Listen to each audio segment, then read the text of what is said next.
Oh my goodness. Let me adjust that there. Zoom and boom, everyone. I'm live. Yes, I know. It has been a long week. It was a long month of August. It was just long in general. So welcome. This is According to Spiky Dash, my normally bi-weekly, or at least try as much as possible bi-weekly web series. We're in episode 36. Again, hard to believe it's been going that long, but here we are. First things first, a couple little housekeeping things as always before we dive into the cup of topics to discuss some things. First off, again, apologies in advance trying to push this back so far, and the schedule bit messed up this week. Weather, work, catching up around the house, life things. Just a lot of things in general has messed up the schedule this week. So ATSD is kicking it off tonight, and then immediately following this stream, I will end this one and then start a brand new one with the My Little Pony French Rose Magic Season 9 blind reaction to last week's episode, to episode 18, I believe. So that will be immediately following this stream. And then tomorrow at 2 o'clock Eastern time in the afternoon, tomorrow will be the BattleBots reaction to episode 12, which aired last week. So that will be the schedule, as I posted on Twitter as well when I had to push things back because of the weather. It was a very nasty weather day yesterday around here. We had 3 waves of rain/storms come in, including the one late this morning that was just a big time boomer.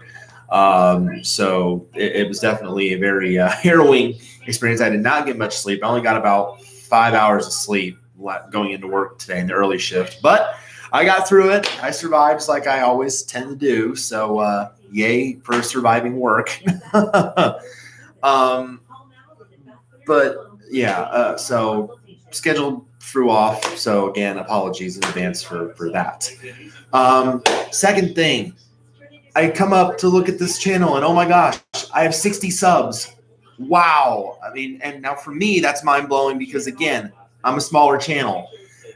For me, that is huge because flashback to a year and a half ago where I only had like 30, 35. Like I didn't even, I was very small, but in that time I've done a little more. I've done, it started with the stock report and it's with fantasy football and it started with ATSD and even tracking the madness a little bit really helped the channel out. But then this stuff I've done more over time with the BattleBots live reactions, which of course gotten a ton of support. And I thank all of you for that who come in and watch the episode with me along with when I did the live commentaries, but now doing the blind reactions, the MLP blind reactions, the other off the cuff live events like the NHL All-Star Weekend and the Super Bowl.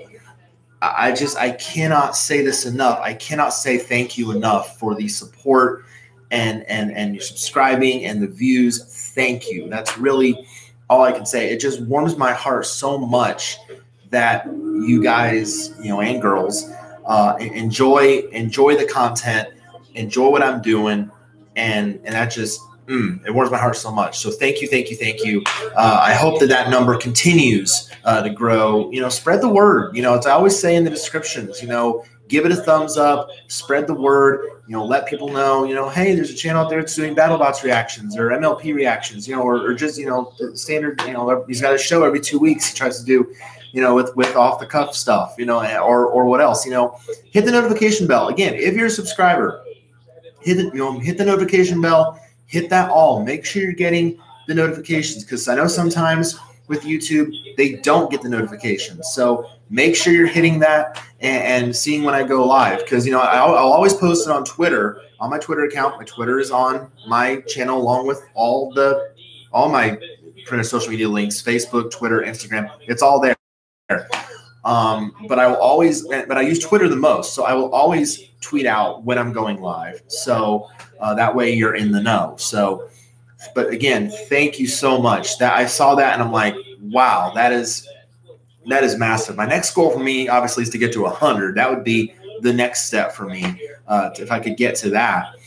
But for now, this is a good small step. So thank you so much. It means a lot to me to reach that point. Thirdly, as I'm sure maybe you see in the description, of course, my heart is very heavy for the East Coast of the United States going through Hurricane Dorian. I've been watching the Weather Channel constantly, nonstop, ever since it became a big thing. Obviously, the Bahamas has been absolutely devastated because it made landfall as a Category 5, and it just sat over the island nation for a pretty long time, at least a few days. And now that island is never going to be the same. It's definitely not now, but it's never going to be the same for a probably long period of time. And now it's making an impact on the Florida coast into Georgia. Eventually, it will turn toward the Carolinas and the Virginia. So all those states are under all those states are under states of emergency right now. So here's what I encourage you to do. And I've done this in the past for many storms that have hit, and I will probably do the same this time around. Redcross.org. Go to their website. Please consider making a donation to help the people in need. It is.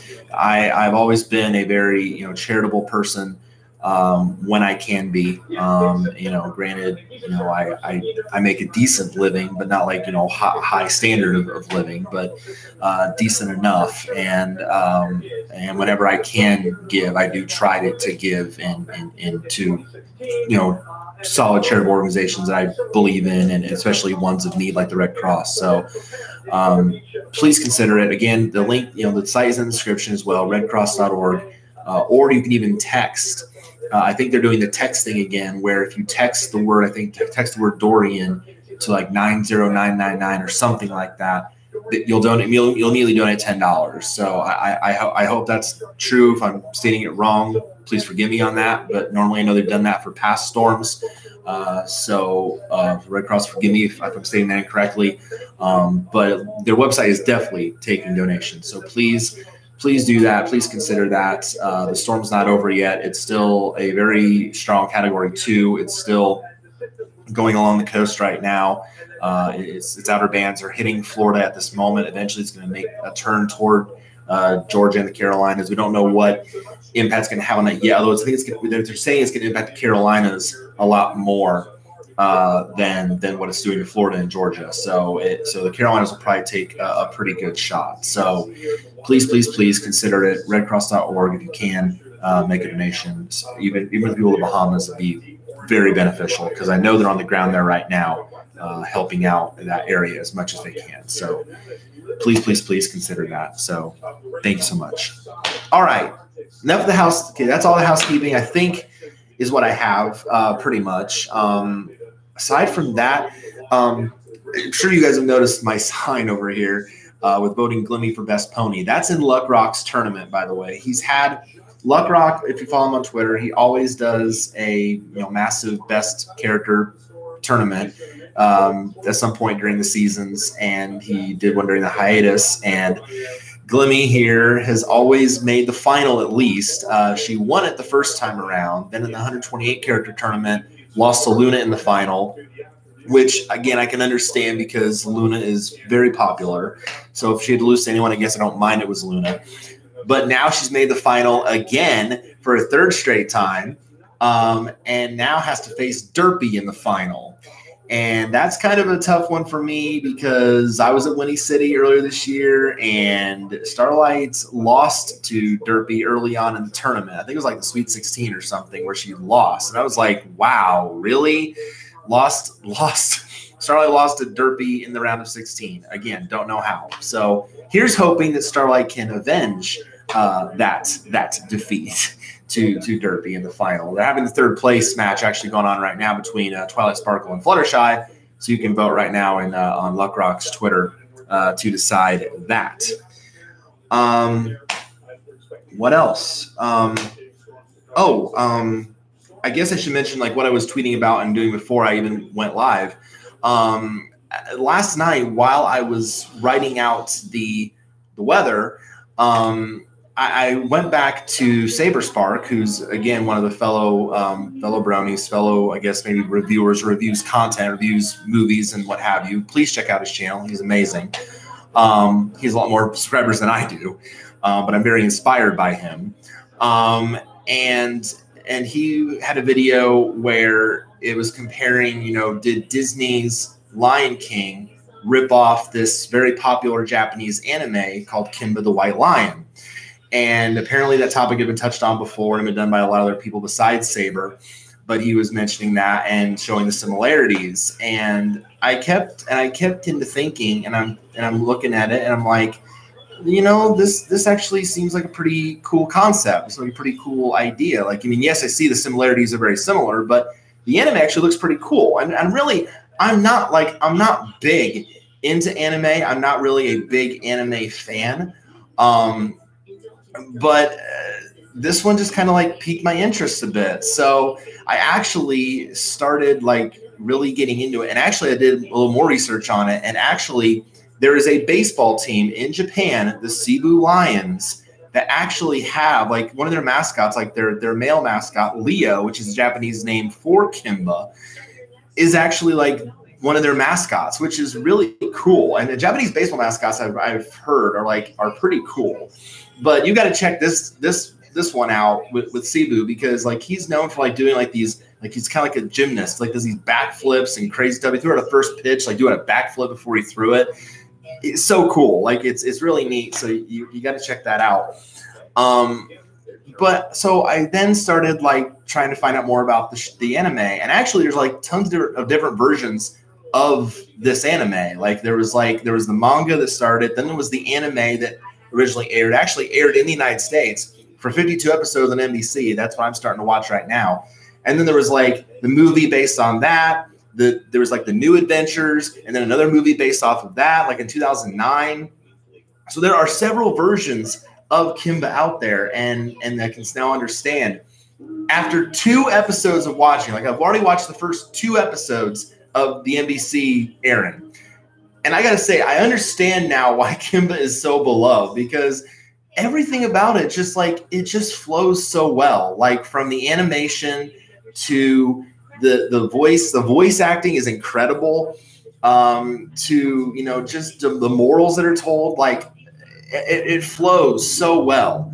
So I was very, very impressed with that. And yeah, I was just so impressed with that. It's just so romantic, and the feels it gave me, like the feels that the episodes gave me, were unbelievable. So, to say the least, it's a guilty pleasure. Like I'm now going to try to watch like the whole series. I'm hooked on it. So thank you, Saberspark, for hooking me on Kimba.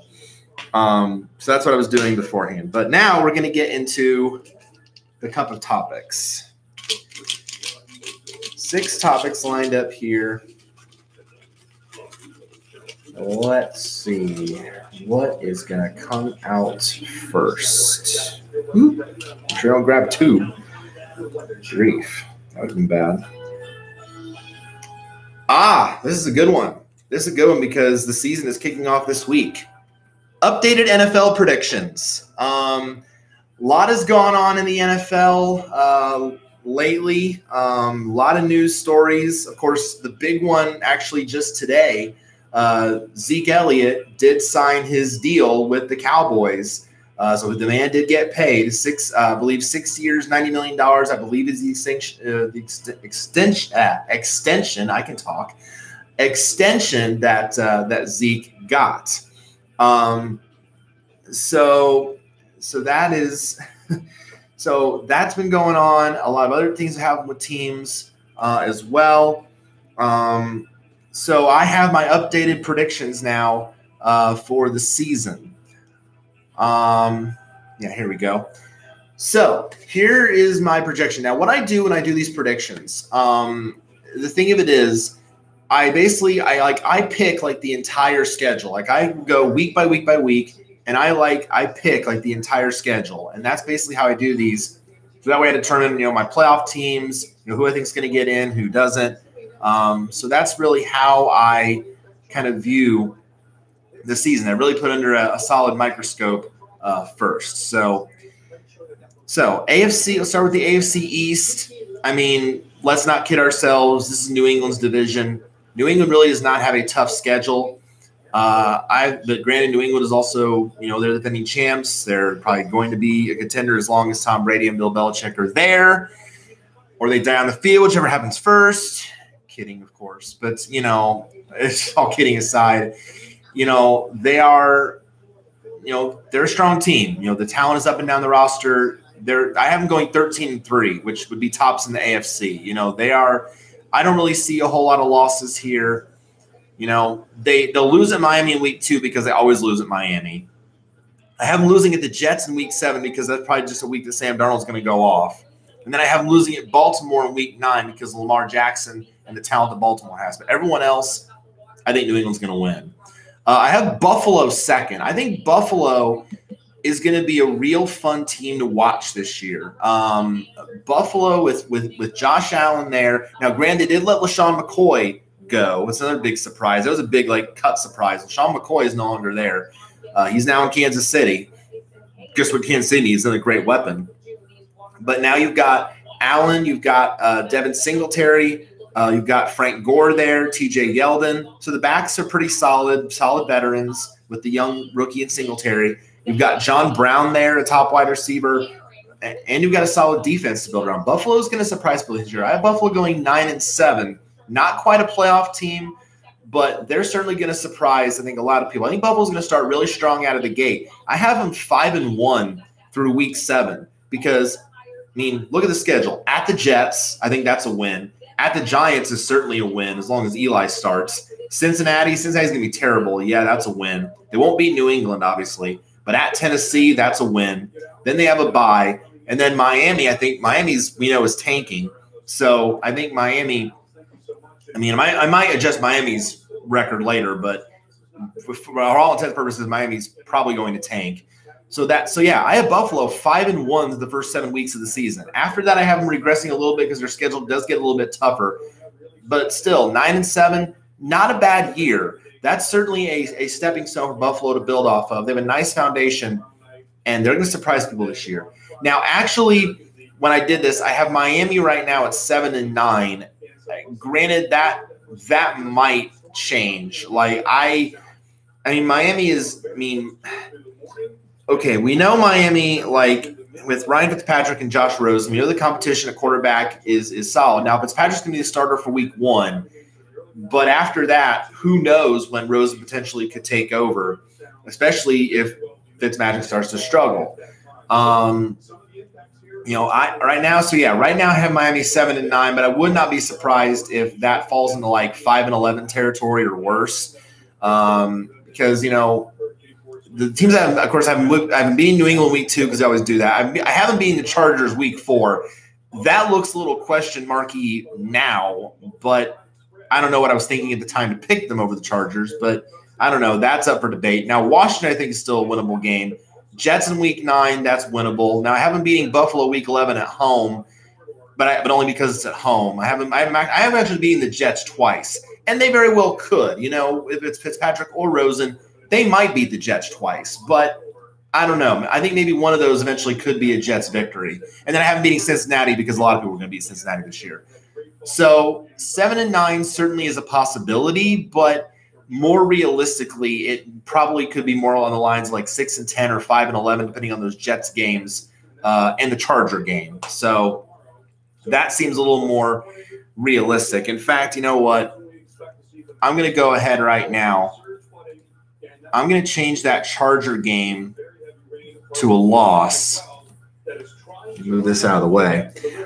I'm gonna change that Charger game because I don't think Miami now beats the Chargers even though it's at home.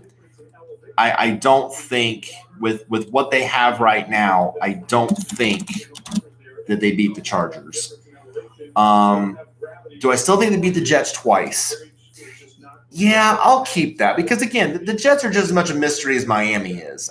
They're just as much a mystery. Granted, Darnold does have some nice talent around him. Le'Veon Bell is there. They can pick up Jamison Crowder with a nice receiving threat. Robbie Anderson's still there. So, Although now Gase is there, which is kind of, odd. I mean, he was Miami's former coach. So Miami, I think the fact that Miami knows him so well, that's probably why they'll beat him twice. So, yeah, so I'll have Miami at 6-10, and I have the Jets also at 6-10 because, again, the Jets are very much a mystery. Their schedule is very unforgiving. I do have one surprise. I do have them winning at Cleveland at home in week 2 because I think Darnold's going to go off that day. I have them winning at Philly week 5. I do have them surprising New England in week 7 because, again, that's the one surprise. I think New England's got to have a few surprises. I have them beating the Giants at Washington and Pittsburgh week 16. But everything else is really tough. Buffalo week 1, they're not winning at New England. Dallas week 6, they're not winning. I'm losing at Jacksonville week 8. I think Jacksonville's going to surprise a lot of people, actually. Then losing at Miami week 9. Oakland week 12, I think, could be a loss. Now, I do have them losing at Cincinnati week 13. But, again, I might reconsider that one. Because, again, Cincinnati is just going to really, really struggle this year. I'm gonna change that one. I'm going to give that to a win, actually, for the Jets when I really think about it. Boy, I'm going to have, Cincinnati now, really bad. They're going to be, in contention for the number 1 pick. That's how bad I have Cincinnati. So I have the Jets now 7-9. I have Miami 6-10. That seems more right. AFC North, I actually have Cleveland winning this division. I'm a Browns believer. I think Cleveland is going to do really, really well. And, with the talent they built there with Baker at quarterback, with Chubb in the backfield, they have Hunt. Now, Hunt's suspended the first 8 games, but once he gets in the rotation, he'll be solid. They did have Duke Johnson, but they traded him away to Houston, but he wanted to trade anyway. Then you got Odell there, Landry, and Njoku at tight end. I mean, the foundation that Cleveland has built, they are going to be a scary, fun team to watch. So I have Cleveland at 11-5 and winning the division. I think they're going to battle out with Baltimore. Baltimore is also going to be a really fun team to watch. Baltimore's schedule is very forgiving. They get some of the tougher teams at home, like Cleveland. They'll beat Arizona at home. They'll beat Cincinnati at home. I do have them beating New England at home. They'll beat Houston at home. San Francisco at home is winnable. The Jets at home and Pittsburgh at home. Their home games, I don't think I have them losing a single – no, I don't have Baltimore losing a single home game because all these home games are winnable. All these home games are against maybe the exception of Cleveland or New England, or maybe you want to lump Houston in that mix, fine. But I think all of those games are winnable for Baltimore. If Lamar Jackson can get better as a passer, we know how good he is with his legs and his rushing ability.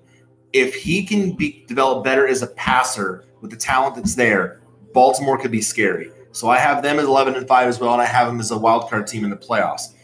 A lot of people are high on Pittsburgh. I'm not. I am not high on Pittsburgh. Look, I mean, I know they got rid of AB, and that was probably best for the team to be drama-free. But, and you've got Juju Smith-Schuster, and that's good. But you really don't have much behind him. Can Connor be an elite running back? We saw glimpses of that last year, but I don't know. I worry about that. I mean, their schedule really is very difficult. At New England to kick off the week, that's no cakewalk. You got to play Baltimore in week 5, but that's a trouble. You're at the Chargers week 6, the Rams in week 10, at Cleveland week 11. At Arizona week 14, that's a trip. Then you got to be at the Jets and at Baltimore to close the season, which is never easy. So, I mean, the other games I think are all winnable. But I have Pittsburgh going 7-9. I don't believe in the Steelers. I think they're going to struggle. I think the schedule is very unforgiving, and I think they just lost too much. Cincinnati, like I said, Cincinnati is going to be real rough. Cincinnati does not have much to go by. AJ Green is hurt again. The running game is with Mixon and Bernard is okay, not great. Aside from that, there's really not much there. Cincinnati is going to struggle. The games, these teams, look at this that they have to play. At Seattle week 1, you're not winning that. San Francisco week 2, okay, that could be a win, but Garoppolo's back. He's got more talent there. I think that's a loss. At Buffalo, you're not winning. At Pittsburgh, no. Now, Arizona week 5, depending on how much Kyler Murray does or doesn't do, that's certainly a winnable game. At Baltimore week 6, no. Jacksonville at home, I think Jacksonville's going to be better, so no. Rams week 8, no. Then a bye. So you're 1-7 going into the bye. Then Baltimore again week 10, no. Now at Oakland, that's certainly potential winnable game. So I'm winning that. I have them surprising Pittsburgh in week 12 because they're going to be, that game, you throw the records out the window. But then rest of the season, I don't see them winning a single game. Jets week 13, no. At Cleveland week 14, no. New England week 15, no. At Miami week 16, Miami's going to be better at that point, so no. And then Cleveland week 17, no. Cincinnati I have going 3-13. Cincinnati is going to be in contention for a top draft pick. The AFC South now, of course, is really intriguing, and we'll talk about that in a later story. But the AFC South now is really wide open because of a lot has happened with the AFC South. But I think I have Jacksonville winning the division at 9-7. Now, and in kind of a turnaround fashion too, because Jacksonville's first 6 games, this is a murderer's row. Like Jacksonville is going to stumble out of the gate because I have Jacksonville going 0-6 to start the season. Yeah, 0-6 to turn it around and win the division. How? Well, because the rest of the division is also just as weak. It's not as strong. There's not really a strong team that can really challenge Jacksonville here because of a lot of different factors. But Jacksonville, Kansas City in week 1, you're not winning that game regardless of where it's played. At Houston week 2, Houston is really solid, so no. Tennessee week 3, granted you get them at home, but Tennessee always seems to find a way to beat Jacksonville early in the season, so I don't see that happening. At Denver week 4, that mile-high altitude, Flacco playing well with the weapons he has, the running game, the defense, I don't see that happening. And you're not winning at Carolina, and I don't care where you play New Orleans, you're not beating the Saints in that offense. So I have Jacksonville starting 0-6, but then the schedule starts to lighten up a bit for the Jags. Look at this the rest of the way. Week 7 at Cincinnati, that's a W. Week 8 against the Jets, that's certainly a winnable game. Week 9 at home against Houston. Actually, I think that game's played in London. That's the London game. Jacksonville never loses in London. It's a practical home game for them. That's a W. So then you go into the bye with 3 straight wins. You're 3-6. Week 11 at the Colts. The Colts are not the same for obvious reasons. Oh, that's right. The elephant in the room, Andrew Luck retired, in case you didn't know. So that's a win. At Tennessee. Tennessee to me is going to be terrible this year. They're going to struggle. That's a win. Tampa Bay at home. Tampa always seems to choke down the stretch. That's a win. They get the Chargers week 14 in a huge game. That game can honestly go either way. But again, with this momentum Jacksonville has, I'm going to give that to the Jags. So now you got them at 7-6. At Oakland, that's certainly a winnable game. That's 8-6. So yeah, 8 straight wins. But then that streak is going to end in week 16 at Atlanta. They're going to lose to the Falcons because Matt Ryan plays well in the Dome. But then they're going to beat the Colts in week 17 with a meaningful game because that's probably going to be a division title game on the line. And the Jags are going to win that game and take the AFC South at 9-7 with a complete turnaround. Because, again, the schedule just lightens up for them. And Nick Foles is going to drive the offense so well. Foles, Fournette, D.D. Westbrook in the offense, Marquise Lee when he's healthy. That defense is strong. The Jags, to me, after what has happened with the Colts and the Texans, with Lamar Miller going down for the season with a torn ACL, it practically opens up this division, and I think Jacksonville's going to take advantage of that. Now, I do have Houston in contention. I do have Houston at 8-8, and honestly, at first I was really worried about Houston because the reason why is because when they fired their general manager, Brian Gaine, completely out of the blue after winning 3 division titles the last 4 years, I think we were all stunned. Like, why would that happen? I still don't know why. So now Bill O'Brien, who's also the head coach, is also the general manager. But apparently he's really good at making deals because he just got Laramie Tunsil and Kenny Stills from Miami in a massive deal. And he got Duke Johnson to shore up the run game after Miller went down. So Houston is certainly going to be in contention because they have so many good pieces there with Watson, with Hopkins, with Will Fuller there, Kiki Cutie when he's healthy. And, of course, we can't forget about the defense. Even though Clowney now is in Seattle, They still have J.J. Watt. They still have Merciless. They still have a lot of talent there, and their secondary is getting better. So Houston is going to be in the mix. I have them at 8-8. The Colts I have at 6-10. Granted, again, with Andrew Luck, this team was a contender. But with Jacoby Brissett and Brian Hoyer, not so much. Granted, they're certainly going to contend in some games. They're going to be a tough out still, but they're not going to be able to win enough games to really be a threat in the division. Because, again, the schedule for them is very tough as well. It's not very forgiving. They've got, some of the losses I have here. They've got to be at the Chargers week 1. That's not exact. That's one of the toughest defenses in the NFL. That's not happening. You got to play Atlanta week 3. Granted, you're at home, but Matt Ryan knows how to play well indoors, so that's not going to help your cause. At Kansas City week 5, the Colts never beat Kansas City anymore. It's not happening. Not with the Mahomes show in town. Denver week 8, granted it's at home, but again, Flacco always seems to have the Colts number no matter where he plays, so I don't like that either. At Pittsburgh week 9, tough venue to play in. The Colts always seem to struggle in Pittsburgh. Then Jacksonville week 11, that's when Jacksonville's going on their tear, so I don't expect them to win that game. At Houston week 12, not happening. And then they close in this brutal 3-game stretch. At the Saints, no. Carolina, no. At Jacksonville, again, that game is going to matter for Jacksonville to win the division, so no. So that's why I have the Colts struggling so much at that 6-10 record. Now, Tennessee, I think, again, Tennessee, in my opinion, Tennessee is going to be the worst team in the league. Yes, even worse than Cincinnati, worse than Miami. Tennessee, this is a brutal schedule, and really what does Tennessee have on its roster? Aside from, Mariota's not really – he's a good quarterback. He's not elite. Tannehill is a decent backup, nothing more. The run game is pretty much all Tennessee has to go by with Derrick Henry and Deion Lewis. Aside from, again, Tennessee still does not have an elite wide receiver. No, Corey Davis does not count. He is not at that level yet. He has not shown me anything to be that yet. So even though he's the number 1 by default, he's not elite by any stretch. So Tennessee still just does not have very much there to show me. And the schedule does no favors. I have them only winning 2 games. 2-14. I have Tennessee absolutely terrible. I'm winning at Jacksonville week 3 because they always seem to win at Jacksonville. And I have them beating Houston week 15 because, who knows, Houston might be on the downswing. But aside from that, at Cleveland week 1, they're not winning that game. Indy week 2, granted it's at home, but Indy always seems to be. But Indy always beats Tennessee and always beats them no matter where they're playing. So no. At Atlanta week 4, not going to happen. Buffalo week 5, forget about it. At Denver in the Mile High Air week 6, forget about it. Chargers week 7, forget about it. Tampa Bay week 8, Jameis is going to go off, not happening. At Carolina week 9, forget about it. Kansas City week 10, forget about it. Then a bye. Somehow they might lose to bye too, I don't know. Then Jacksonville week 12 at home, forget about it. Jacksonville would own it, would get revenge. At Indy week 13, Brissett will be in a rhythm by then, forget about it. At Oakland week 14, again, that's probably only the winnable game on their schedule, but Oakland might be in a rhythm by then, so forget about that too.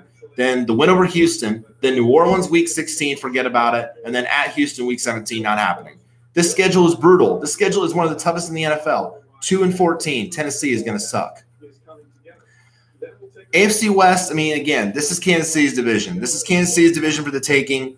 The Chiefs, Patrick Mahomes, the Mahomes show. It's so solid with the talent that they have there in Kansas City. Tyreek Hill didn't get suspended by the NFL, which is huge for them. Granted, the defense is always the question mark, but that holds them back. But this team can compete with anybody.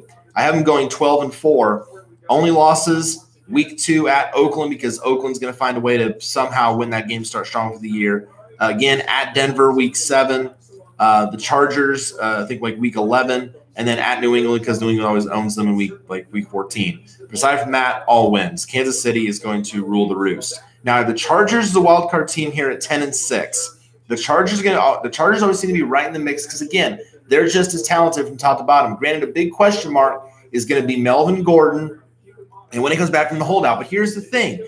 They have solid depth behind Melvin Gordon. So maybe they can, kind of like the Le'Veon Bell thing last year where James Conner stepped in and said, we don't really need Le'Veon Bell.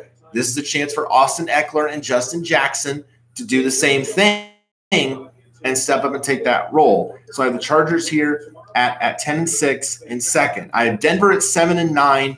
Again, kind of a rebuilding year. Flacco there at quarterback. They have still a strong running game with Philip Lindsay and Royce Freeman there.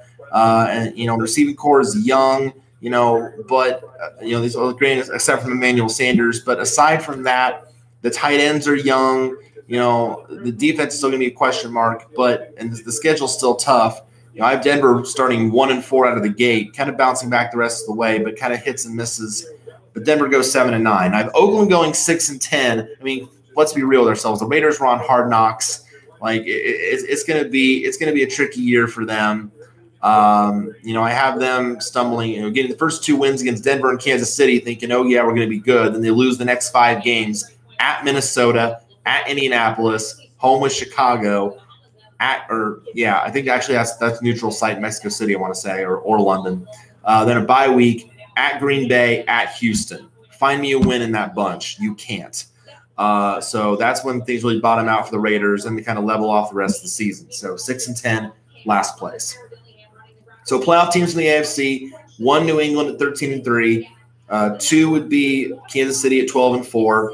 3 would be Cleveland at 11-5. 4 would be Jacksonville at 9-7, with Baltimore at 11-5 and Chargers at 10-6 as the wild card teams. NFC in the East, I have Dallas winning the division. I think again Dallas is going to be a very surprising team. Now that they have Zeke locked up, they can focus now on getting Dak locked up and Cooper locked up. And a guy you need to watch, Michael Gallup, the second-year receiver, he potentially could be a breakout sophomore star. Keep your eye on him. But one of the best offensive lines in football.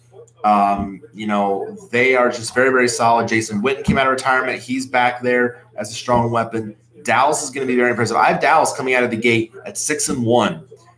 Beat the Giants in the opener because they always do. At Washington, yeah, they're going to win that game. Miami, oh yeah, Dallas is going to win that game for sure. They're not winning at New Orleans week 4. But then Green Bay week 5, that's winnable. At the Jets, certainly winnable. And Philly week 7 at home, yeah, that's a winnable game. So 6-1 out of the box. The schedule gets a little bit more difficult down the stretch because they have to go at the Giants, then Minnesota, which will be tough. At New England, they're not winning. At Chicago, they're probably not going to win. Rams, although they get them at home, Rams are always a tough out. And then at Philadelphia, probably not winning. But still, they're going to win the division 9-7. They're barely going to beat out the Eagles, probably on a tiebreaker or something like that. Because I also have the Eagles at 9-7. Look, Carson Wentz is back healthy again. So he's going to be a big part of this Eagles offense. They got Deshaun Jackson back as a deep threat, so that's going to be strong for them. And certainly the schedule for them, there's some tough outs on here, but I think they're going to rally down the stretch because I have them like early on, like 3-4, and then 5-4 before the bye week. Then I'm losing back-to-back to New England and Seattle. Granted, both at home, but again, New England always tough. Seattle, when they're hot, always tough. But then I have them winning 4 of the last 5 games because, again, these are all winnable games. At Miami, yes. Giants, you betcha. At Washington, yep. Dallas at home is huge, so yes. But then I have them losing the finale at the Giants because I'm sure the Giants will surprise some people. They'll try to play spoiler for Philly because they're in the division hunt. So I have the Eagles at 9-7.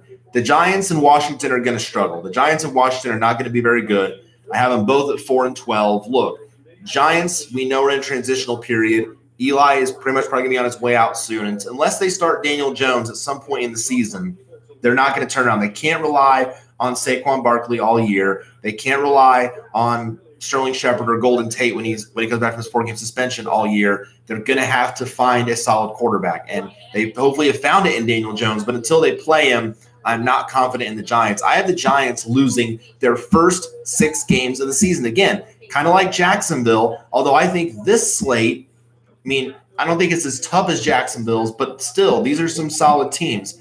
At Dallas, the Giants never beat Dallas in the opener in Dallas. It doesn't happen. Buffalo week 2, no way they beat Josh Allen in that offense.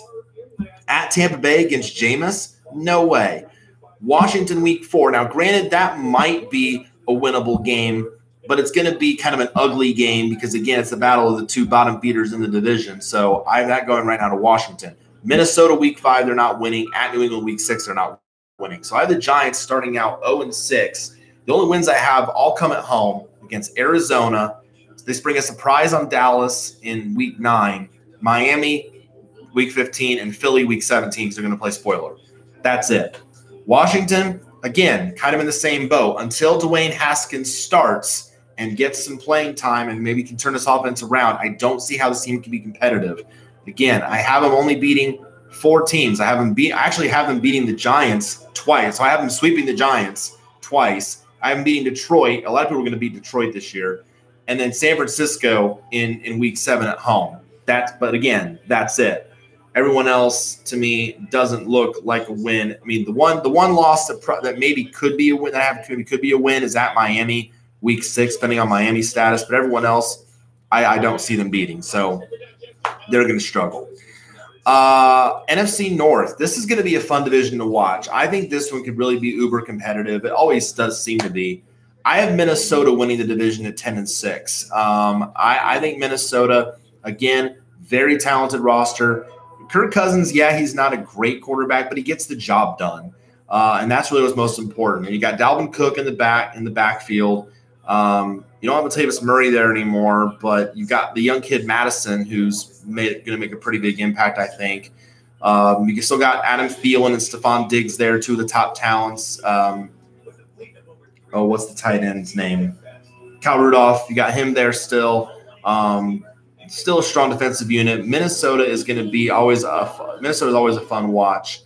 So I have them winning the division at 10-6. I have Green Bay also at 10-6. But again, Green Bay, it's tied to the health of Aaron Rodgers. It is tied to his health and the health of his skill players. Are they going to use Aaron Jones in the backfield? What about the receiving corps? Devontae Adams and Valdez Scantling and all the other guys and Geronimo Allison. How are they going to play a role? No more Randall Cobb. He's in Dallas now. So how is that going to make an impact? What about Jimmy Graham's health? So a lot of question marks here, but the schedule really is pretty forgiving. I have Green Bay winning the first 4 games. I have them winning at Chicago in the opener. I have them beating Minnesota week 2, Denver week 3 at home, Philly week 4 at home. I see all those as winnable games for the Pack. Before they lose at Dallas week 5. I do have them losing to Detroit week 6, only because I think Detroit will pull a couple surprises along the way this year. They always seem to pull a few. But then they beat Oakland week 7. They won't win at Kansas City or the Chargers. But they'll beat Carolina at home. At San Francisco is a win. At the Giants is a win. Washington a win. Chicago at home, that's a win. But then they'll close losing at Minnesota and at Detroit. So actually, I have them getting swept by Detroit. I know that's somewhat surprising, but I have them. But Detroit always seems to find a way to play really well against Green Bay, regardless of record. So I will. So that's what I have there. So Green Bay 10-6. I have Chicago. Chicago, I have them going 8-8, and I know on paper they seem to be better than that. But again, it can't just be the defense. The defense can only take you so far. The offense has to be strong. Mitch Trubisky, is a decent quarterback, but he's really got to carry this offense. The running game now with Montgomery, the Montgomery kid has looked really good with Cohen there in the backfield. And the receiving corps again is going to be a big question mark with the health of those guys, Anthony Miller, and all of them, and Trey Burton at tight end. How quick is it going to be for him to get back to the sports hernia thing? But I have Chicago going 8-8. The schedule again, easy at the start, but then gets tougher down the stretch. Again, I have Chicago going really strong out of the gate, like 5-2 to the first 7 games. I only have them losing in Green Bay in the opener and then Minnesota week 4. But everything else to me says win, especially to get 2 of the big teams at home in the Saints and the Chargers. After that, though, it gets really tough. At Philly, to me, that just seems like a loss. At the Rams is tough. Again, Detroit at home always seems to surprise. I think that's the Thanksgiving game. So, yeah, Detroit always seems to win. So, at Detroit Thanksgiving, you give that to Detroit every time. At Green Bay, again, Green Bay at home. Kansas City, they're not winning. And then at Minnesota, I have them losing the finale. So, because Minnesota is going to want to play for the division title. So, Chicago 8-8. I also have Detroit at 8-8 because, again, I don't see why everyone is just so thinking Detroit's going to be so bad. Like, I think Detroit certainly has the pieces there. Yes, Matthew Stafford is no longer at the peak of his career. Yes, the receivers, are young, with Galladay and all them. not that great. At least they got a great running back in Kerryon Johnson. At least they have a solid running back now. But so yeah, there's still and there's a question marks at defense, but there's certainly some winnable games on the schedule. They will certainly surprise in a few. At Arizona, that's a winnable game week 1. The Chargers week 2 at home. If the Chargers, defense has a rough day, that's certainly a winnable game. Again, at Green Bay, they tend to surprise. Minnesota, they could certainly beat at home. The Giants is a winnable game at home. So there's certainly a few games on the schedule that are certainly winnable, and that's why I have Detroit at 8-8. NFC South is always fun. This is always a really fun division, but I have the Saints winning it 12-4. I mean, the Saints offense, we know the trio with Breeze, Kamara, and Thomas, all on my fantasy team, by the way.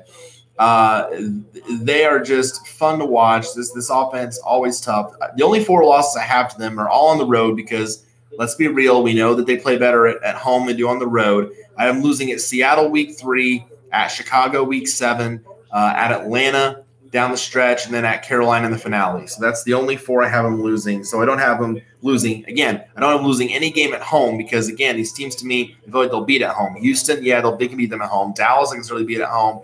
Tampa Bay, they can beat at home. Arizona, they can beat at home. Atlanta, they can beat at home. Carolina, they can beat at home. San Francisco, yes. Indy, yes. So all those games are winnable at home. But Atlanta will be in the mix. I have Atlanta as a wild card team at 11-5. Atlanta, I think, is going to be really solid this year with Matt Ryan still there. Freeman now back leading the backfield. Julio is still there. So much talent there in Atlanta.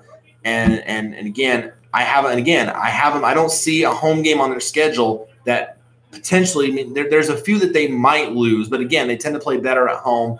I have them losing all their games on the road. At Minnesota in the opener, at Houston week 5, then at New Orleans, at Carolina, at San Francisco. Kind of a bit of a surprise, but I think San Francisco will try to ball out that game down the stretch. But other than that, Philly at home, that's a huge get. Tennessee at home is a winnable game. Getting the Rams at home is huge. Getting Seattle at home is huge. We know how tough it is to play in Seattle. Tampa at home, that's winnable. Again, Saints at home. Carolina at home. And Jacksonville at home. I mean, so all those games are winnable. Carolina, I have Carolina third at 9-7. Again, Carolina's going to be in the mix. Again, fun team to watch with Cam, Christian McCaffrey in the backfield. The receivers, the 2 younger receivers, DJ Moore, Curtis Samuel, are going to have big years, I think, this year. You got Greg Olsen, as long as he stays healthy, he's one of the more elite tight ends in the league. Carolina's defense always makes a statement.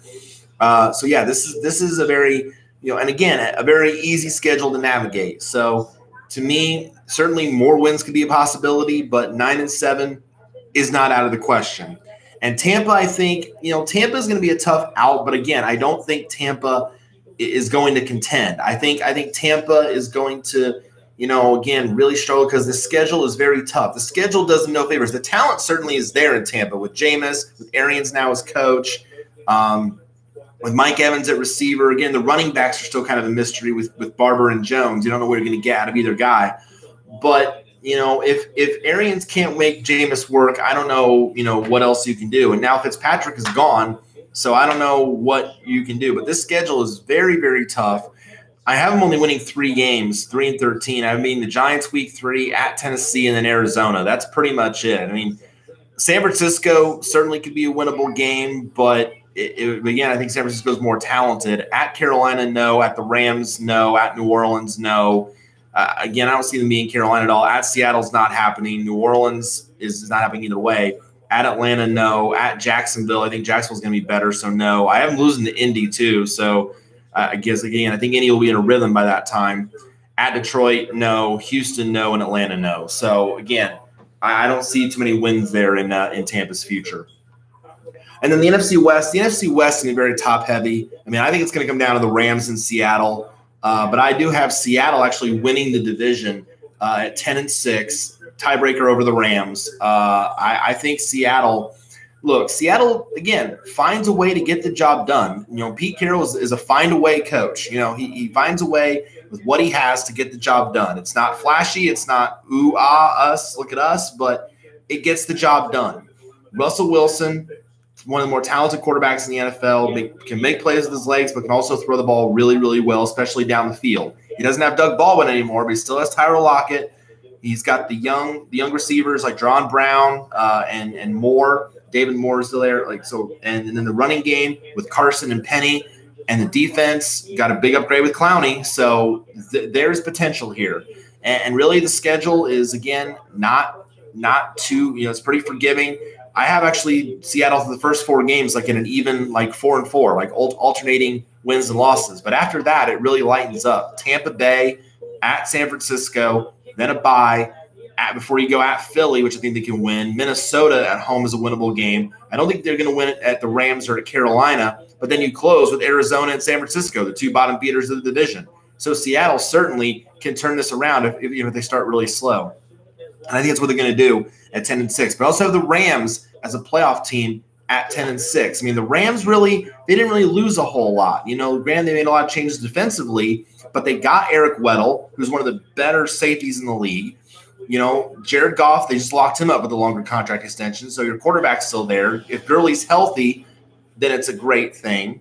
And then the receivers are all back healthy with, Cooks and Woods and Cooper Kupp. I mean, this is still a very solid team. And again, the schedule starts out a little rough. I do have them going 3-4 the first 7 games. But again, then the schedule lightens up. Home with Cincinnati, winnable game. Then you go to the bye week. At Pittsburgh, tough place to play, but still a winnable game. Chicago at home, that's huge, winnable game. Baltimore at home is huge, winnable game. At Arizona is tough because Arizona is a tough place to play. That environment is very tough. Kyler might have a big game that day, so I have Arizona winning that one. But then you get Seattle at home, huge. You win that game. At Dallas, again, tough place to play, but I think the Rams find a way to win it.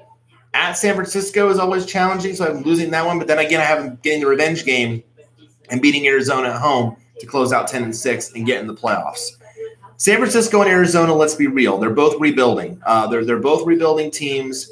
I have them, the new era in Arizona with Kyler Murray and Cliff Kingsbury. And granted, they still have the veterans there like David Johnson and Larry Fitzgerald and all of that. And then a couple young guys like Christian Kirk, Andy Isabella, the young guys. So it's very much a work in progress. But Arizona is going to be a tough out for teams this year. Don't sleep on Arizona. They're not going to contend right away, but they're certainly going to make it tough for teams to beat them this year. I really believe that. The defense is the big question mark, but I think they're still going to be a tough out. And Patrick Peterson being suspended for a while doesn't exactly help matters either. I have them going 2-2 the first 4 games, but then after that, the next 4 are a very tough stretch. I have them losing actually at Cincinnati because of the long trip. But then Atlanta at home, that's tricky. At the Giants, it's tricky again, long-distance trip. At New Orleans, you're not winning. So 2-6. And then the rest of the schedule is just even because there are some winnable games at home. I've been winning at home the last 4 games. San Francisco is winnable. Getting the Rams at home there is huge because, again, I think Kyler can go off. Pittsburgh at home is huge. Cleveland at home is huge. So if Kyler can get that offense going by that point in the season, there are games to be won. But they're not winning tough games on the road, like going to Tampa Bay, going to San Francisco or Seattle or the Rams. That's not happening. So 6-10. Same with San Francisco. Again, Garoppolo, as long as he's healthy, is not a bad quarterback. The problem is that San Francisco doesn't have much talent around him. That's the problem with San Francisco. And McKinnon now is out for the year again with that knee issue. So the running game, can Breida be a true number 1? That's a big question mark. And the receivers, while granted are a very solid group, they're also a very young group. Now, Goodwin has been around a while, but you've also got Pettis there now and Samuel, Debo Samuel, not Curtis, he's in Carolina. But just the core of those guys, it's going to be very tricky to see how that all pans out. And again, the schedule is not very kind to the Niners. I have them winning the first 2 games. First 2 games are winnable. At Tampa Bay, at Cincinnati, absolutely those sort of winnable games. But then you've got a brutal 4-game stretch of Pittsburgh, Cleveland, at the Rams, at Washington. Granted, the last one could be a win, but those first 3, no way. So 2-4. Then you get Carolina at home. Carolina always seems to have an off game at some point, so I have that as a win. But then at Arizona is always tricky. Seattle at home, and no matter where you play Seattle's going to give you a tough game regardless. So then 3-6, and then at that point, the schedule again is tougher down the stretch. So I have them beating Arizona, Atlanta, and the Rams at home because, again, they get them at home, which is huge. But aside from that, I don't see much there. So my NFC playoff teams again, New Orleans is your overall number 1 at 12-4. Then I have Minnesota 10-6, Seattle at 10-6, Dallas at 9-7, with wild cards being Atlanta 11-5 and the Rams 10-6. Then playoff predictions. AFC, I actually have the Chargers upsetting Cleveland in the first round because the Chargers always seem to find a way to surprise in the playoffs. I think the AFC is going to be a lot more wide open, I think, than the NFC is. Because I also have Baltimore winning in Jacksonville. Because, again, Lamar Jackson making those plays, the talent Baltimore has there, that defense. I think Baltimore goes into Jacksonville and beats them as well. But then after that, it becomes more the status quo. New England beats the Chargers because New England always beats the Chargers. Tom Brady owns Phillip Rivers, and Phillip Rivers knows it. Then Kansas City will beat Baltimore at home because, again, it's at home. It's an Arrowhead, tough place to play. But then in the rematch of last year's thrilling AFC Championship game, I think Kansas City gets the job done this time. It shows that the era is going to come to an end. I have Kansas City beating New England in Foxborough. They get the revenge and turn it around after New England beat them in Arrowhead. Kansas City goes to the Super Bowl. As for the NFC, I think the NFC is going to be pretty much almost chalk with one exception. I do have Seattle beating the Rams at home because, again, Seattle in that environment, 12th man, the fans are crazy. Seattle will find a way to get the job done and frustrate that Rams defense because plus they're familiar with them. I have Dallas beating Atlanta at home because, again, Atlanta, we all know, doesn't play well away from home. And Dallas, that offense so solid with the weapons that they have there, I think they win that game. But then I have the Saints beating Dallas at home. Again, I don't like betting against the Saints at home in the playoffs or any time for that matter. But then I have Seattle winning in Minnesota. Again, let's not kid ourselves. Minnesota always seems to find a way to fall short in the postseason. You can watch tons of videos of Vikings fans being frustrated about postseason losses. It's kind of a given at this point. It's a funny given, but it's kind of a given. So Seattle will knock off Minnesota. But then in the NFC Championship game, New Orleans gets vengeance for not getting there last year with the whole non-pass interference call, even though it wasn't against the same team. New Orleans will beat Seattle at home. They'll get to the Super Bowl. So then my Super Bowl then is Kansas City against New Orleans. And I think the Saints are just going to put it all together with the weapons that they have. And after what happened last year, and I have the Saints beating Kansas City to win the title. So that is my predictions for the season. Don't know whether or not they'll come true or not. But we'll see. We'll see what happens. It's always fun to see what happens with that. All right. Next one. Let's see.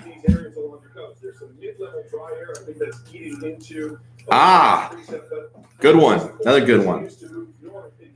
The final BronyCon. Granted, real talk. I should say we when it comes to me and Apple Dash and Twilight Harmony next door.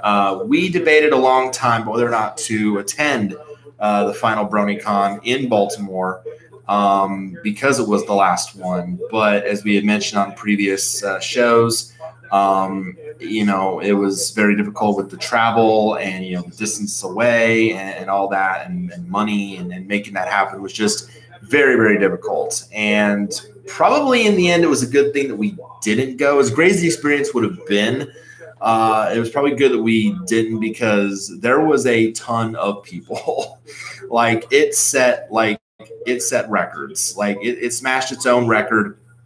They had to cap badge sales at 11,000, and so it was pretty close to that number. I think it was a little more like 10,300 people, something like that.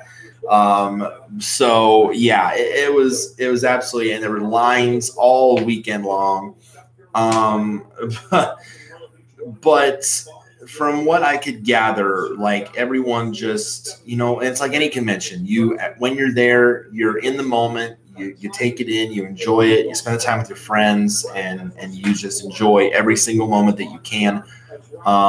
And yeah, that was pretty much it. And and it was just a magical, like, for 4 days. And that's what they did for the last one. They did a 4-day instead of the usual 3-day. It was a 4-day thing. And from all that I had seen, it was a great time. It was a great way for that convention to go out. It's tough that it has to end, but as the saying goes, all good things have to come to an end. And it's tough that the show's ending in, at least this generation. I shouldn't say the whole thing, but this generation is ending with its last season before Gen 5. But there's still a lot of cons left. There's still a lot going strong. They're going to be around in 2020. So we can't really be too disappointed in that. Everyone says anytime drama like this or a convention ends in the Burning family, like, oh, the fandom's gonna die. Oh no, panic! Everybody, oh no's, everybody panic. No, we've been through this. This fandom has been through a lot. We've been through a lot of worse before, so we've survived and we're still here. So not too worried. But the cool thing I have to say, the cool thing I have to give kudos to BronyCon and the attendees for is the charity. All right, sneeze coming on. No, is the charity. They wanted, even BronyCon was tweeting, and they wanted to raise, so much money.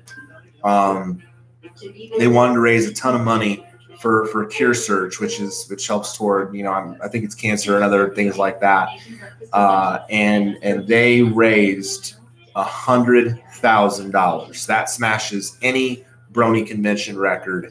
And that's totally mind blowing, but it just shows the caring hearts and the kindness and the generosity of this, the elements of harmony in action, with this fandom. And it just shows, how much, we can do to support these causes and to help others out. So it meant so much to see that number, and just so awesome job by everyone at BronyCon who attended and who donated to the auction and all that, and raised all that money.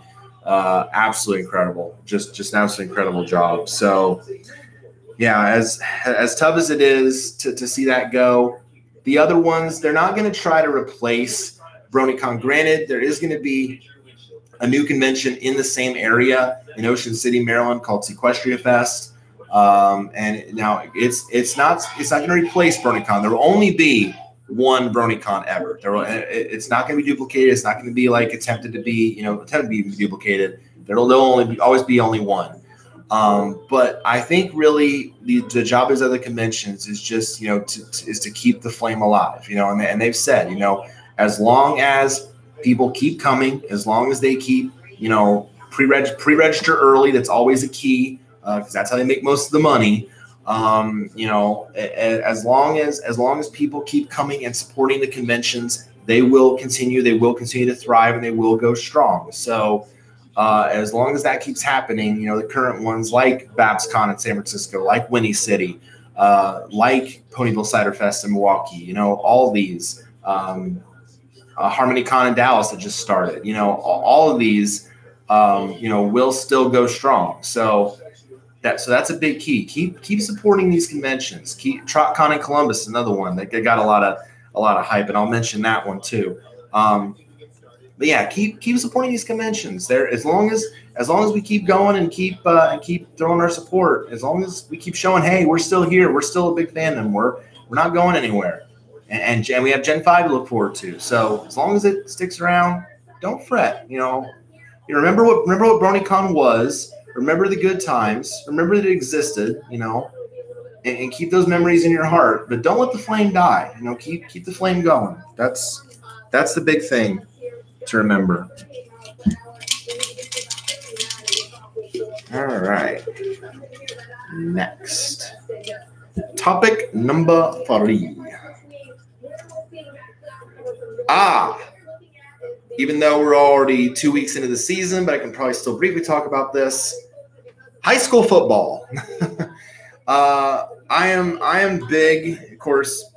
I'm a big football fan, period. But I love high school football. I love going to high school games. I always have ever since I was a student myself, ever since I went to grew up in a city 3 cities over from where I am now. I went to Twin Lakes High School, and I would always go to the football games, and that's really where I got my passionate cheering from. Was to go to high school sporting events and football and basketball mainly. And that's also where I kind of led to being a basketball manager for 4 years in high school. But yeah, I love high school football. It's so fun to watch. You get into it. The passion, intensity of it. So the 2 teams I follow, of course, are my school I graduated from and the school I'm at here now in Logansport. So I follow the Twin Lakes Indians and the Logansport Berries. And really, with these 2 teams, I don't really know what to expect on the surface. Granted, we're already 2 weeks in, and both teams are 1-1. But I don't think they're really going to be major contenders in their conferences this year. I don't really see them as being big contenders overall, because Twin Lakes is not really an offensive juggernaut. They don't really score a whole lot of points.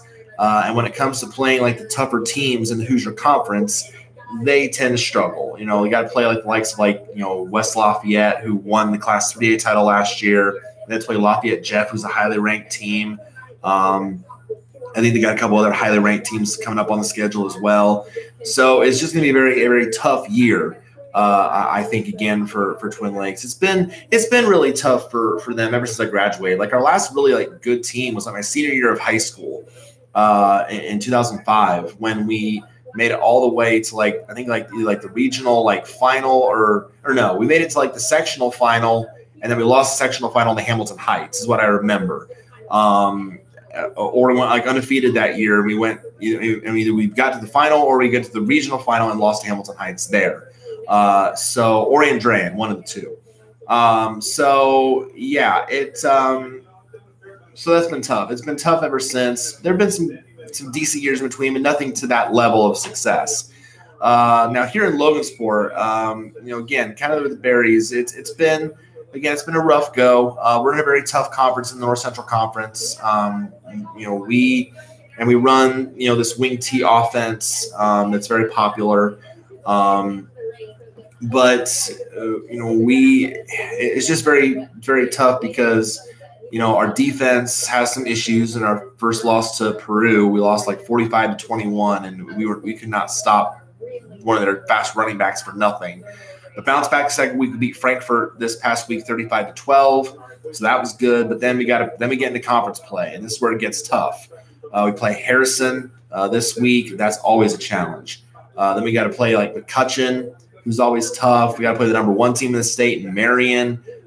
We got to play I think we play at Jeff, or they're number 4 in the state. Kokomo is always a tough out, so it doesn't get any easier at this point in conference play.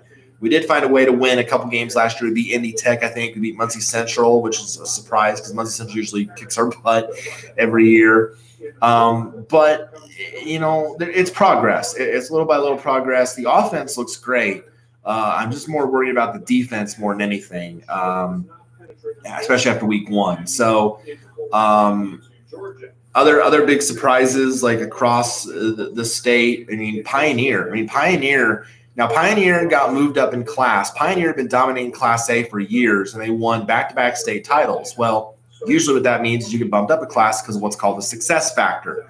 You dominate class for a while, and then you get bumped up a class. That's basically how it works. So then now Pioneers in 2A. Well, they got a nice little wake-up call in week 1 when their 30-game winning streak was then ended by Lewis Cass, their rival, their fellow county rival. So now Cass is really killing it this year. I think they're number 5 in the state at this point. So they are really doing a good job. They're going to be a contender in 2A, along with Tipton and Rensselaer and these really strong teams. Lafayette Gem's looking really good in, I think, Class 6A. I think they're number 4 in the state. West Lafayette's still doing good in 3A. Marion's still the number 1 team in 4A, I believe. So there's still a lot of teams around the area that are really, really doing well. So it's always, as it's a marathon, not a sprint. That's what really high school is. You got to play 9 games in the season, then you get to the tournament where everyone has a chance. It'll be interesting to see like what comes of it, and especially with my teams. I think Logan Sport is probably going to end up with a better record than Twin Lakes probably, just because I think Twin Lakes is really going to struggle with the tough part of their schedule. But I think Logan, there's some winnable games. So that is the way I see that panning out. All right. Got a few more left. Let's see.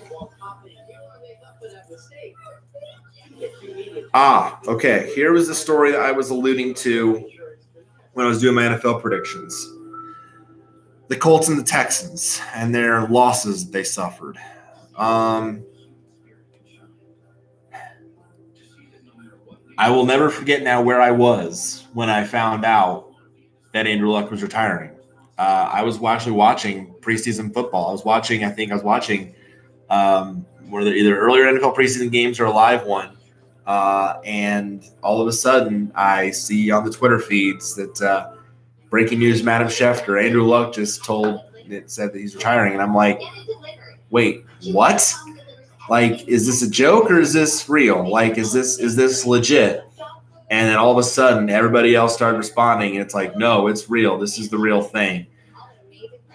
And it was just a total mind blower. Like, and my initial thought was this, like, okay, well then there has to be a reason why, there has to be a reason why he's stepping away, and again, and actually my first thought was that the injuries were taking a toll because, he had been through so much. Granted, he's only 29 and yeah, that's young to retire. I get it. But by the same token, he had like six different injuries throughout his career. Like that's tough. That's gotta be tough on anybody, no matter what you play. He had what? The shoulder, the kidney, the lacerated kidney, concussion, and then the calf and ankle thing. He had just been through the ringer when it came to injuries. So I can really understand in that moment where he was coming from. The person that is to blame in all of this, it's not Luck. He made the right decision for his family. He's got, for gosh sakes, he's got a kid on the way, married. He needs to live the life he wants to live and needs to live. He needs to be with his family. That's if he no longer has joy playing football and wants to spend time with his family and have that life he wanted, by all means, excellent. More power to you. That's a great move because of that. But the person to blame for wasting Luck's talent, for wasting the prime of his career, is Ryan Grigson. He's the one that you should boo, and that's the thing I'm PO'd about. The Colts fans, now not all of them, the select few in that corner of the stadium when Luck was walking off the field. That's what Luck's gonna have to remember for the rest of his life. Unfortunately, his last moment in Lucas Oil Stadium is him walking off the field getting booed. Shameful. It is absolutely shameful and disgraceful. I didn't understand that at all. He's not the one you should be mad at. Granted, maybe in the heat of the moment, you're finding out via social media that it happens during the game in the fourth quarter and Luck's on the sidelines. Okay, in the heat of the moment, if that's the reason, yeah, okay, I get it, sort of. It's still unjustified because because it's not his fault. It's the fact that a total waste, crap general manager did nothing to protect his franchise quarterback. For years, he had the opportunity in the draft to get quality offensive linemen. And what does he do instead? He takes a wide receiver when the Colts really didn't need one. Or he takes a cornerback or some other position or a defensive lineman. You have a franchise quarterback that is getting knocked on his butt repeatedly, week after week after week, and dealing with injury after injury after injury. Don't you think that at some point that would pop in your head and think, oh, I got to do something to protect my franchise quarterback? But apparently Ryan Grigson doesn't think that way. And would you believe he's still employed? Would you believe another team actually hired him? And I hate the fact that it's another team I like, the Seattle Seahawks.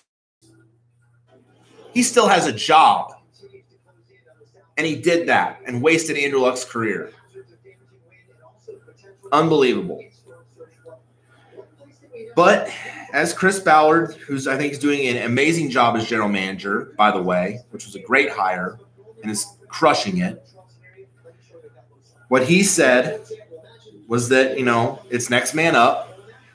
We're not going to have, nobody died. We're not going to have this attitude of, oh, Andrew's gone, boo-hoo, woe is us. We thank him for all that he did for us and for this city and for this community and for this team. But he's made the right choice, and Jacoby Brissett's our guy, and he's going to be our guy. And they have faith in him. And I applaud the Colts for that. Granted, I don't think the Colts are going to be as strong a team. Granted, their Vegas odds, they plummeted after Luck retired for obvious reasons, because with him, they saw him as the Colts as a contender. Their title odds plummeted from like 12 to 1 to like 50 to 1. But that's for obvious reasons, because Jacoby Brissett is not Andrew Luck. Granted, he's a decent player, but franchise quarterback, no. I think eventually, and it might not be this year, but who knows? It very well end up being could. Some are saying, oh, tank for Tua or Justin Herbert or what have you with this quarterback draft class. It's very good next year. But I don't know if the Colts really don't strike me as a team that would ever do that. They didn't intend to suck for Luck. That was not their intent. The Colts are a team that does try to win every game. But it just so happened that they weren't very good without Peyton Manning. So that's why they ended up 2-14 that year and got Andrew Luck. But then again, to just waste his talent away, to put him through that litany of injuries because you're not giving him a solid offensive line, it was career sacrifice is what it was. It was just complete and utter career sacrifice. And it's such a shame to see a career end that way. But he made the right choice. Honestly, he made the right choice, and the Colts now are going to have Brissett, and they got Brian Hoyer to back him up. Interesting note that now the Colts quarterbacks are both former Patriot backups. Jacoby Brissett, former backup. Brian Hoyer, former Patriot backup. So then Schefter joked they're now the Indianapolis Patriots. Ha, ha, ha. Yeah, real funny, Schefter. So time will tell. The talent in Indianapolis is there to at least I don't know about contend, but at least again, kind of like Tampa Bay, be a tough out. Marlon Mack, not an elite running back yet, but he's getting there. And they've got some decent pieces behind him, decent depth, I should say.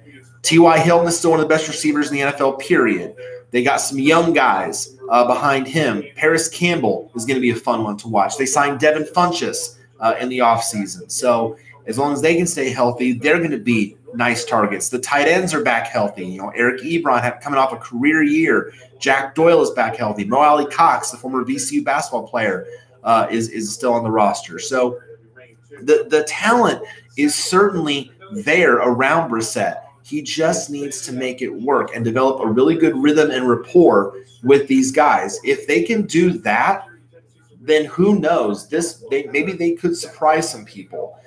But it's definitely going to be a tough thing to overcome when you expected Luck to come back, when you expected to have such a strong year, and that didn't happen because of this nagging calf/ankle thing. Now, there have been some in the media that have speculated that actually this whole thing with this injury, so they claim, was really not an injury, and mostly it was just the fact that Luck was just mentally burned out, and they were just using the injury as a cover-up. That would be really, really bad if that were true. I'm not saying it is because there's no confirmation of that. But I don't see the Colts as an organization that would do that. At least I hope not. Because, again, I have mad respect for the Colts as an organization. But, so I don't really think they'd be the type to do that. But so whether it was the injuries or just the fact that maybe Luck was so mentally burned out, because he said in his press conference, it was the same process. It was pain. It was injury, pain, rehab, injury, pain, rehab. It was the same cycle over and over again. And that just took a toll on him mentally and just sucked the joy right out of football. So again, I can get that. Physical and mental, again, in that case kind of went hand in hand. So again, at the end of the day, I feel that Andrew Luck, while in the initial moment it was shocking, he made the right decision for himself, short-term and long-term, for his family. And the Colts are going to have to move on. But the classy thing, Luck has always been a classy person. He's one of the nicest guys in the league. I'm sure you'll see the video clips out on YouTube or what have you. Whenever a player made a good hit, Andrew would say, "Hey, nice hit," or "Hey, good job, what a hit." He would actually thank the players and try to get in their heads a bit because he was such a class act. Even though he got booed off the field, walking off of Lucas Oil Stadium for the final time, he still put a full-page ad in the Indianapolis Star a few days after to thank the city of Indianapolis and the Colts fans for their Hoosier hospitality. That's cool. That's why Andrew Luck is a class act. So, sir, I applaud you for all that you did in your career, all that you did for the Colts, all you did for Indianapolis. You do you. You do what you got to do. Enjoy retirement. You do what you got to do. The Colts are going to move on without you, and enjoy.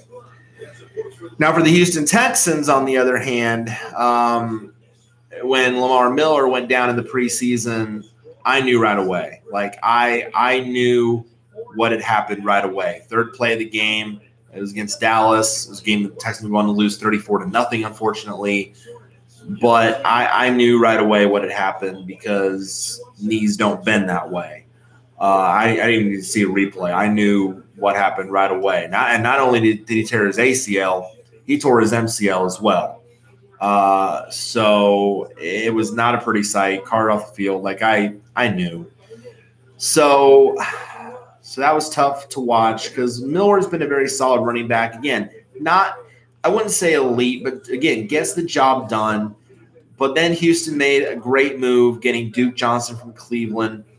Now going to see if he can be, a workhorse back, a 3-down back. Mainly he's the passing down back, but see if he can be the 3-down guy. If not, they got Carlos Hyde, who's going to be cut by Kansas City anyway. So, again, that gives an added depth of position there. And then, again, to get Tunsil, who's a strong offensive tackle, to get Stills from Miami, massive. The Texans, did what they had to do. They made very, very solid moves, in light of that injury. And that's what you got to do. Sometimes if you don't have the depth when you lose a key player, you go out and make moves. And in this instance, both teams, when the Colts getting Hoyer and now the Texans making those moves, were able to do that. So absolutely massive. And again, I think the Texans are certainly going to be in the mix in the AFC South with the moves they made now. They're very much a better team. Colin Cowherd, actually, who I very much watch a lot of, one of my favorite sports analysts, actually rated them like the number 5 team on his herd hierarchy for the 4-week one. So he has them. He thinks very, very highly of the Houston Texans. I'm not that high on them, but certainly they're gonna be a contender for sure, and they're gonna be in the mix in the AFC South. I think right there with Jacksonville. So good moves by them. Tough loss for them. Tough loss for the Colts' Luck's retirement, but you find new talent out there, and you make good moves, and you can still be in the mix. So not bad at all. We will see what happens. All right. 2 topics left. I've been going on for almost an hour and a half. Good grief. I apologize. Somebody's taking longer than I thought. I might do a double result. I might do MLP first and then BattleBots after. I'll probably, because tomorrow's my day off, so I don't want to go too late tonight. So I may do a double stream tomorrow. because it's my day off and I have more time. Okay, TrotCon. Yeah, let's talk about TrotCon. TrotCon in Columbus. Again, this is another convention that we really considered going to. We thought about going to TrotCon in Columbus to kind of, expand our, our convention, wise, because Winnie City is our staple. We go to Winnie City like every year. That's pretty much our home con. It's the closest to our home, so that's our staple. But we try to, add a second. But really, it hasn't panned out, time wise, getting the time off, financially, just a lot of things haven't worked out. So at least though, we've done the spirit badges to at least support some of the conventions. Like we supported Spirit Everfree Northwest this year. We did spirit badges for MLP MSPF for their final convention. And we probably are going to end up getting spirit badges for Ponyville Cider Fest as well, because I doubt that I'm going to be able to, again, get that time off and go up there, especially also considering it's Milwaukee in the dead of winter. Yeah, not exactly ideal conditions either.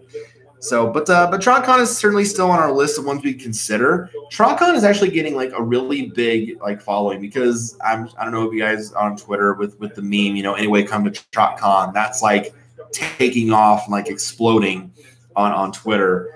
But Trot did itself this past year. If I look here at the numbers, I'm going to pull them up here real quick. So TrotCon's attendance did drop to 600 this year, but that's mainly because it was 2 weeks before the last BronyCon. A lot of convention numbers dipped this year because everybody else was either saving up for the last BronyCon or the last MLP MSPF. So it's totally understandable that numbers are going down a bit. So this kind of expected the numbers did drop a little bit. But they did set a charity record this year for their convention. They raised $5,300, and I believe their charity is for autism. Again, correct me if I'm wrong on that, TrotCon, but I think that's who they support. But yeah, 5,300, again, nothing to sneeze at. That's a very solid amount. And so again, the numbers have, been around anywhere from, the 600 is the low point, but again, to be expected. But I expect the number to bounce back greatly. In fact, I think their pre-reg numbers are already doing really, really well. In fact, I believe I read they've sold all their high-end. I want to say they've sold all their high-end sponsorships, which is very, very impressive. Which is I think this is the Draconic Whistle level, which is $2,000. So that's very impressive. Their attendance numbers been anywhere from 600 up to their record of 1,200, which was set in 2015. So they've been a fairly decent convention. So it's gaining in popularity. It's certainly gaining steam. And now with BronyCon ending, it's probably going to be one of the top ones out there is going to get a lot of support. I think Everfree now is the longest running, with BabsCon probably a close second. But TrotCon also has been around for a very long time. Actually, I think TrotCon and Everfree are tied for the longest convention now. So they've both been around, I want to say either 8 or 9 years. So very impressive that they're still going so strong. So, and hopefully that continues. So again, as long as the numbers, as long as keep supporting the conventions, keep showing up, keep doing your thing, with these cons, and keep going to them and supporting them, they'll still be around. So I have a feeling that, and the theme for TrotCon next year, I think, is clowns, which has spurned a lot of clown memes as well. So that's certainly interesting as well. So to keep that in mind. So yeah, I think TrotCon's going to have some leverage for many years to come. All right, last one,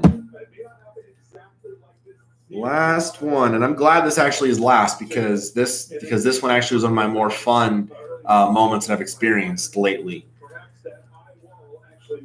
The NHL Mascot Conference, life experience. I'm so glad that the cup knows that was so cool. That actually got saved for last. That was perfect.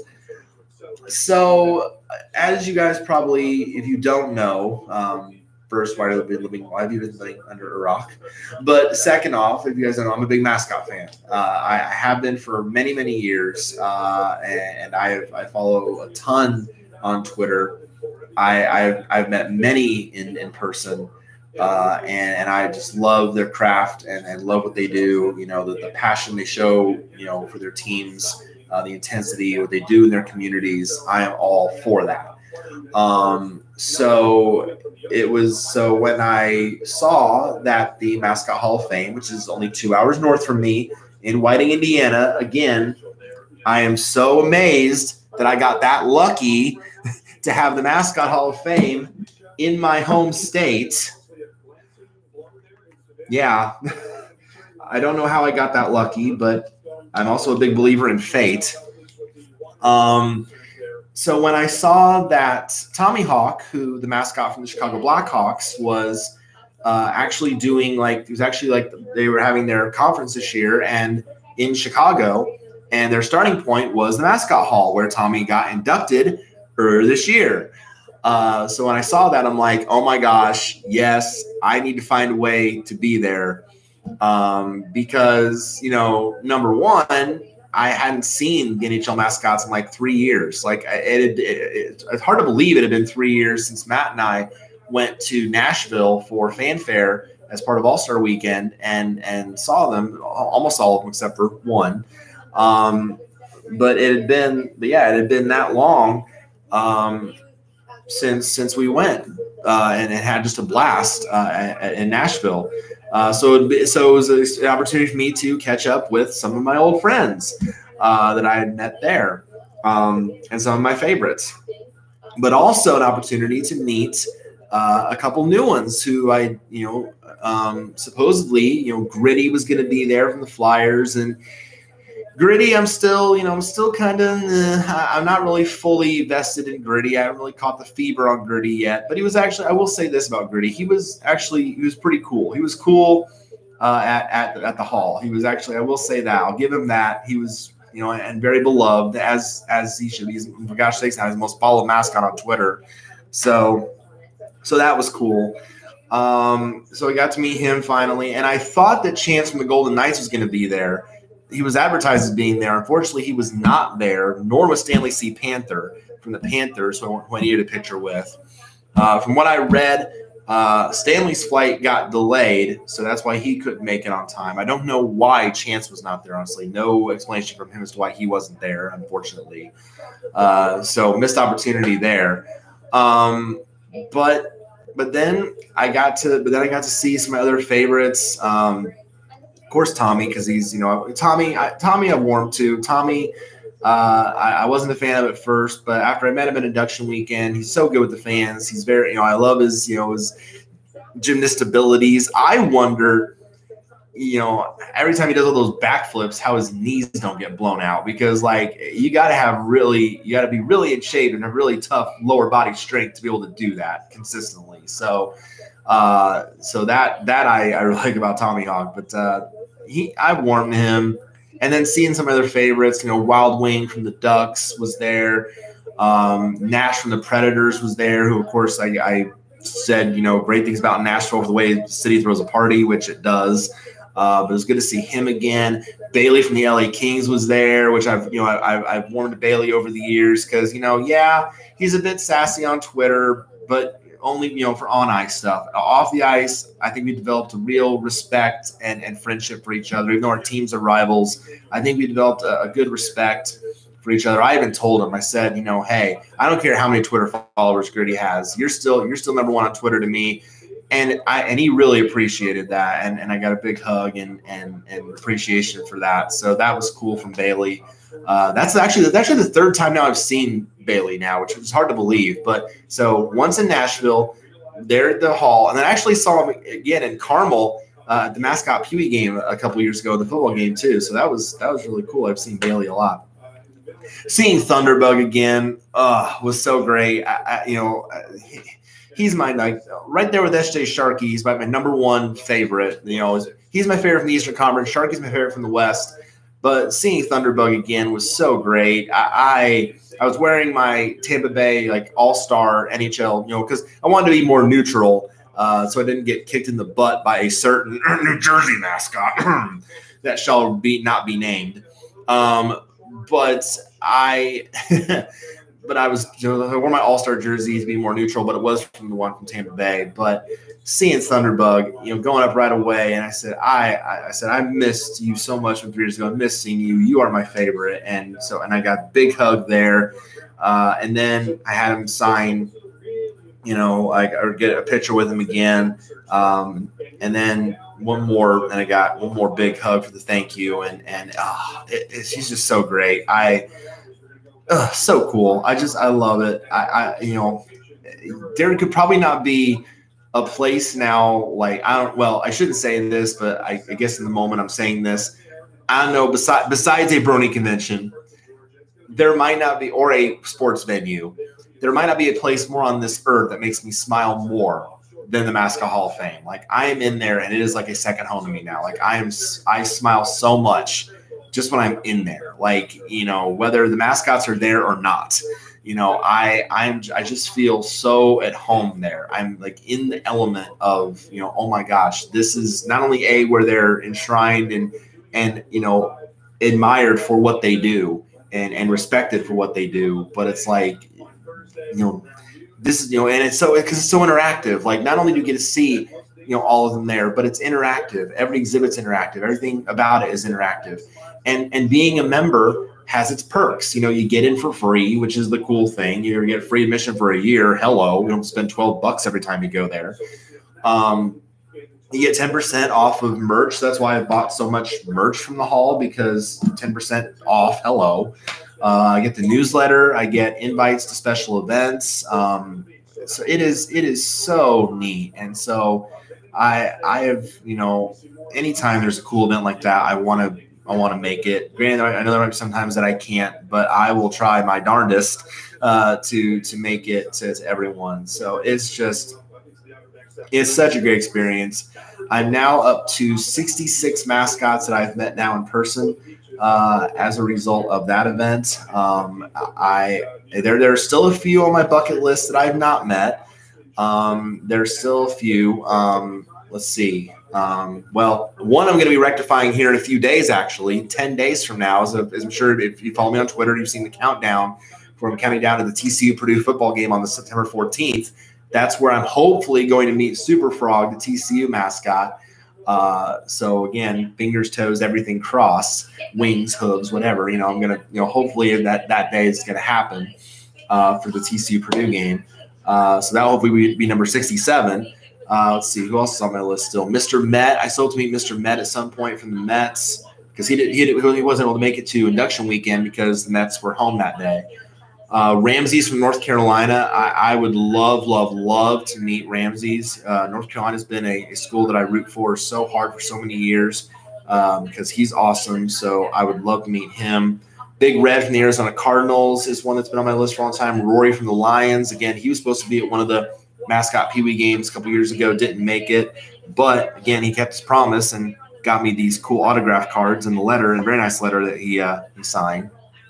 So yeah, there's still a few that let's see, who else? Oh, a couple from the minor hockey leagues, Icy from the Fort Wayne Comets, Frenzy from the San Jose Barracuda, Kingston from the Ontario Reign. I mean, the list goes on and on. There's a lot that I still haven't met yet that I would really like to meet someday to make happen. So I want to meet as many as I can. That's really because I'm just they make me smile. They take my mind off the stress of the world. I love what they do. I love their craft. I'm going to support the hall, until I'm no longer here. And I even told that to their social media director. I said, I will be one of your biggest supporters. I will be one of your biggest fans. I will tweet about this place. I will support this place for as long as I'm here, because I think having this is amazing. Having it in my home state is even more amazing. And I will support it for as long as I can. So it's just so awesome having it just 2 hours away from me up there in Whiting. It's really, really awesome. And this was just like induction weekend was such And those first 2 times I went was such a neat experience. So just so cool. All right, so I'm going to go ahead and wrap this up. And I've been on here for an hour and 40 minutes nearly, and it's really getting late in the night. I would love to do the second stream tonight, but I think I'm going to put it to bed for now. I'm going to get some rest tonight, get rested up for tomorrow, because I have more time tomorrow with it being a day off. So I'm going to go ahead and do a double stream tomorrow. So it'll still be around 2 o'clock Eastern, but I'll do My Little Pony reaction first, and then after that, we'll immediately following the My Little Pony blind reaction, I'll close that one out, and then I will then do the BattleBots live reaction from last week's episode as well. And those will have chat. I normally don't do the chat during ATSD because, again, I tend to really want to put the focus on sharing my thoughts on the topic. So that's why I don't do the live chat during ATSD. I never have. But I'll absolutely do it during the My Little Pony reaction, during the blind reactions, during any like any live events like NHL weekend, Super Bowl, anything like that, any blind reaction, I will definitely do chat for. This, though, I've always wanted to just have the focus on me sharing my thoughts on the topic. So that's why I don't do chat during these. So, but on those 2 streams tomorrow, I will definitely have a chat open. So we can, again, bounce thoughts during the My Little Pony episode and the BattleBots episode for sure. Or if you want to share thoughts on what I talked about tonight in ATSD, you can certainly do that in the chat tomorrow as well. So for sure. So that's going to be it for this one tonight, guys. Thank you again so much. Again, 60 subs. Thank you. Again, I cannot thank you enough for that support. It means so much to me. I love doing this content. I love doing what I do. I enjoy it so much to think that, this series came from going to a pony convention. The BattleBots reactions were on a whim. The MLP, that was I had done pony from the start. So that was just already ingrained in it. Tracking the Madness, I'd done that for years. Stock Report I'd done for years till I ended it. And then, again, the other stuff is completely off the cuff. So whatever comes to my mind that I feel like I can share, I'm glad to do. So just thank you guys so much for embracing it. To double my sub count in like a year and a half, that's like I'm blown away. Like I'm genuinely blown away. So thank you so much for that. Please again, if you can, redcross.org. Make a donation for Hurricane Dorian victims for what they need for the Bahamas and up and down the East Coast.